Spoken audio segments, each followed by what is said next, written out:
अपने भाई के पास है, एक जो है ना उधर बांधी हुई है, तो इनके पास ना ही दवाई के पैसे थे ना ही इन्होंने दवाई ली है। तो मेरी बहन अब कैसे गुजारा हो रहा है, इतना सर्दियाँ हैं, कोई राशन वगैरह कैसे मैनेज कर रही हैं? भाई कभी होता है कभी नहीं होता, अच्छा गुजारा करते हैं बस। कभी कभी कुछ खाने को नहीं होता, अच्छा। काम नहीं लगता जब उनका। मैं भी कभी कभी बच्चों की तरफ रहती हूँ ना, नहीं जा सकती काम करने। तो अगर कोई अल्लाह का नेक प्यारा हो, हमें एक कमरा बनवा दे तो हम दुआ करेंगे उसके लिए, दुआई करेंगे हम उसके लिए बहुत सारी, अल्लाह का कोई नेक प्यारा हो। बिस्मिल्लाहिर्रहमानिर्रहीम, अस्सलाम वालेकुम। तो नाजरीन, आज जिस मैं जगह पे मौजूद हूँ, जिस घर में मौजूद हूँ, इनके हालात को देख के ना मुझे बहुत ज़्यादा अफसोस हुआ है, बहुत ज़्यादा दिल आज़ारी हुई है। पता नहीं ये लोग अपनी ज़िंदगी कैसे गुजार रहे हैं। ये हमारी जो सिस्टर बैठी है, इनके 2 बच्चे हैं, एक इनका ये बेटा है माशाल्लाह, ये ठीक है, 2 इनके बच्चे हैं, बेटी एक बेटा, ये डिसेबल हैं, ये जहनी तौर पर भी डिसेबल है। छोटा सा एक कच्चा कमरा है, छोटा सा बिल्कुल, जिसके अंदर ये लोग अपनी ज़िंदगी बसर कर रहे हैं। बिल्कुल इसके अंदर आग भी जलाती हैं, इन्होंने सामान भी इधर ही रखा हुआ है। ये इनका वाटर पम्प लगा हुआ है, साथ में ये वाशरूम है जिनकी छत भी नहीं है, ना ही दरवाज़ा है।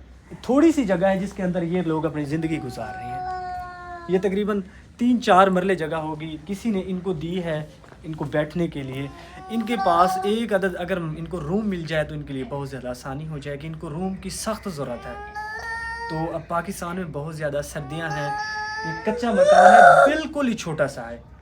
तो ये भी जो हमारी बहन बैठी है, ये लोगों के घर में काम करती है, 2 बच्चे इनके अपने मरीज़ हैं, तो इनके लिए बहुत ज़्यादा मसला बना हुआ है। तो मैं आपको क्या बताऊँ, इनके हालात को देख के ना मुझे बहुत ज़्यादा दुख हुआ है। पता नहीं इस हालात में अपनी ज़िंदगी कैसे गुजार रही है। ना ही इनके पास कोई 2 वक्त की रोटी है जो बासानी तरीके से अपने मासूम बच्चों को खिला सके, ना ही इनके पास कोई और वसाइल हैं। मैंने आपको दिखाया, ये इनका कमरा है, ये इनकी चौदीवारी है, ये दीवार है, ये वाशरूम है जिनका दरवाज़ा भी नहीं है।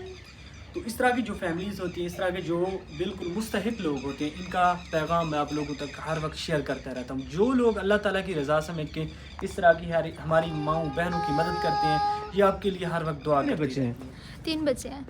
कैसे गुजारा कर रही हैं? बस ऐसे ही ताज़ा गुजारा करते हैं। इनकी दवाई की भी मसला होता है, इन्हें दौरे पड़ते हैं अमेरिकी के, और बांध के रखती हूँ इन्हें। अच्छा, वो जो है माजूर है, 2 बच्चों को संभालना बड़ा मुश्किल होता है, उनकी पढ़ाई का मसला है। कोई मदद नहीं करता? जी कोई मदद नहीं करता? नहीं करते, नाम तो लिखते हैं लेकिन कभी आया नहीं कहीं नाम। सैलाब वाले भी आते हैं, बहुत कुछ ये आया। सैलाब भी आया था? हाँ जी आया था, दीवारें देखी नहीं है आपने? ये गिर गई थी क्या? हाँ जी, लेकिन नाम तो लिखते हैं, आता नहीं है कभी। आज तक किसी ने मदद नहीं की? नहीं, थोड़ा सा फंड मिला था हमें, बाकी नहीं, कुछ नहीं मिला। अच्छा, तो एक छोटे से कच्चे कमरे में कैसे गुजारा करती हैं जिनकी छत भी नहीं है? हाँ जी, ठंड तो आती है, पर क्या करें, अब गरीब हैं, क्या करें। इसलिए कहते हैं कि हमें कहीं से मदद मिले, कोई अल्लाह का नेक प्यारा हो, हमें मदद दे।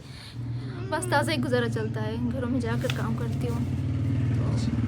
बच्चों को भी संभालती हैं, उधर जाके काम हाँ भी जी, करती हैं? इनके पास छोड़ के जाती हूँ मैं कभी कभी। ये भी आपका बेटा है? हाँ जी, बड़ा है। ये इनको संभालता है? ये जो है, इसका दिमाग का भी मसला है, दौरे भी पड़ते हैं इसे। इनका इसलिए इलाज बांध के नहीं रखते कराया? हैं। पहले तो करवाया था, अब पैसे नहीं आए। वो बेटा है जो वो डिसेबल जो है? हाँ जी, बेटा है। नहीं बेटा। आप कोई काम कर सकती हैं? आपको कोई काम आता है, कोई हुनर आता है? हाँ जी, सिलाई कढ़ाई भी करती हूँ मैं, वो रात को मशीन करती वगैरह हूँ। है? हाँ जी, रात को करती हूँ, है लेकिन टूटी फूटी है, सही नहीं चलती वो। नहीं बेटा, वो रात को करती हूँ, कभी कभी काम आ जाए। नहीं बेटा,